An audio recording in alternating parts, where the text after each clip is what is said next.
ప్రపంచమంతా పుష్ప 2 సినిమా కోసం వెయిట్ చేస్తోంది. టీం కూడా ప్రమోషన్ స్పీడ్ను పెంచే పనిలో ఉంది. గ్యాప్ లేకుండా ఈవెంట్స్ మీద ఈవెంట్స్ చేసే పనిలోనే ఉంది. పుష్ప 2 మీద ఇంట్రెస్టో లేక బన్నీ మీద అభిమానమో తెలియదు, కానీ ఎక్కడ ఈవెంట్ కండక్ట్ చేసినా లక్షల్లో జనం వస్తున్నారు. దీనిని చూసి ఇదెక్కడి క్రేజ్ రా స్వామి అంటూ కామెంట్స్ వస్తున్నాయి. అటు సోషల్ మీడియాలో పుష్ప 2కి కావాల్సినంత పబ్లిసిటీ జరుగుతోంది. సినిమా షూట్ స్టార్ట్ అయిన దగ్గర నుంచి ఇప్పటి వరకు వచ్చిన ప్రతి అప్డేట్లో ఏదో కొత్త విషయాన్ని బయటకు తీస్తూ ఉంటారు అభిమానులు. ఇప్పుడు తాజాగా సోషల్ మీడియాలో మరో రచ్చ మొదలైంది. శ్రీలీలకు శ్రీవల్లికి మధ్య కంపారిజన్ స్టార్ట్ అయింది. రీసెంట్గా జరిగిన ఈవెంట్లో కిస్సింగ్ సాంగ్ను లాంచ్ చేసిన సంగతి తెలిసిందే. మొదట ఈ సాంగ్ బాగాలేదు అన్నవారే ఇప్పుడు ఊగిపోతున్నారు. నిజానికి ఈ సాంగ్ కోసం చాలామంది వెయిట్ చేశారు కూడా. సమంతను బీట్ చేయగలదా అనే చర్చలు జరిగాయి. కానీ ఇప్పుడు సాంగ్లో శ్రీలీల ఫ్రేమ్స్ చూసి అంతా ఫిదా అయిపోయారు. సమంత విషయాన్ని కూడా మర్చిపోయారు. ఈ ఒక్క సాంగ్తో శ్రీలీల మళ్ళీ ఫామ్లోకి వచ్చేసిందని తెగ పొగిడేస్తున్నారు.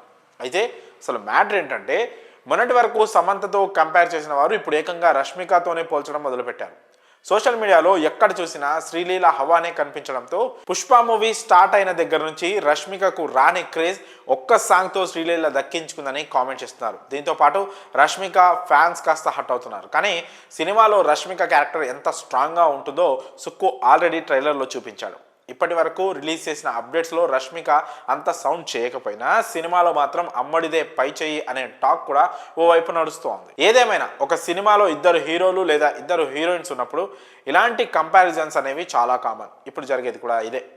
ఫ్యాన్స్ ఎలా కామెంట్స్ చేసి కంపేర్ చేసినా ఫైనల్గా వాళ్ళు మాత్రం బాగానే ఉంటారు. కానీ నిజానికి ఒక దర్శకుడికి సినిమాలోని ప్రతి క్యారెక్టర్ ఇంపార్టెంటే.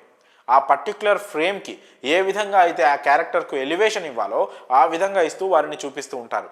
ఆ సమయంలో ఒక్కోసారి హెచ్చుతగ్గులు వస్తూ ఉంటాయి, కానీ ఫైనల్గా మాత్రం అవుట్పుట్ అదిరిపోతూ ఉంటుంది. మరికొద్ది రోజుల్లో పుష్ప 2 కోసం కూడా ఇదే రేంజ్లో మాట్లాడుకుంటూ ఉంటారని నిస్సందేహంగా చెప్పుకోవచ్చు. మరి ఈ విషయంపై మీ అభిప్రాయాలను కామెంట్స్ రూపంలో తెలియజేయండి.